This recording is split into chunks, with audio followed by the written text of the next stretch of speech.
वबाई मर्ज corona virus की वजह से मुल्क में गुज़िश्ता एक माह से लॉकडाउन नाफिज है। इस मुश्किल वक्त में इंतज़ामिया के साथ समाजी तंजीमें भी लोगों की हर तरह से मदद के लिए कोशां हैं। ऐसी ही उलमा इकराम की एक तंजीम मजलिस इत्तेहाद उम्मत भी इस मुश्किल वक्त में लोगों की मदद कर रही है। इस तंजीम के ज़रिए ज़रूरतमंद लोगों तक अशिया खुर्दनोश की एक किट बनाकर तकसीम की जा रही है। तंजीम के सेक्रेटरी हाफिज़ मोहम्मद अयूब ने NN न्यूज़ के ज़रिए अपनी बात आवाम तक पहुँचाने की गर्ज से तंजीम की कारकर्दगी पर रोशनी डाली। पेश है अशरफ पठान की ये रिपोर्ट। कि आपको मालूम है कि शहर में कोरोना नाम की बीमारी फैली हुई है। पूरे शहर के अंदर लॉकडाउन है।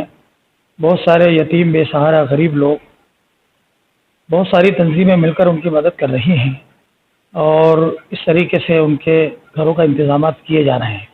हम भी एक तंजीम चलाते हैं मजलिस इत्तेहाद उम्मत के नाम से, जिसकी अपनी एक शूरा है। शहर के तमाम मस्जिदों के इमाम उसके मेंबर हैं और भी दीगर शहर के ज़िम्मेदारान उससे जुड़े हुए हैं। हम लोग महीने में एक बार तमाम मस्जिदों से चंदा करते हैं, कलेक्शन आता है। पूरे साल हम लोग यतीमों, बेवाओं की खाने का इंतज़ाम, बेकसूर नौजवानों की मदद, उनके घर की किफ़ालत और बीमारी आज़ारी जो कुछ होती है उसमें जो कुछ हमसे बनता है करते हैं। उसी रकम से इस वक्त जबकि लोगों को बहुत ज़्यादा ज़रूरत है खाने की चीज़ों की, तो हम लोग काफ़ी तादाद में खाने की किटें बना रहे हैं।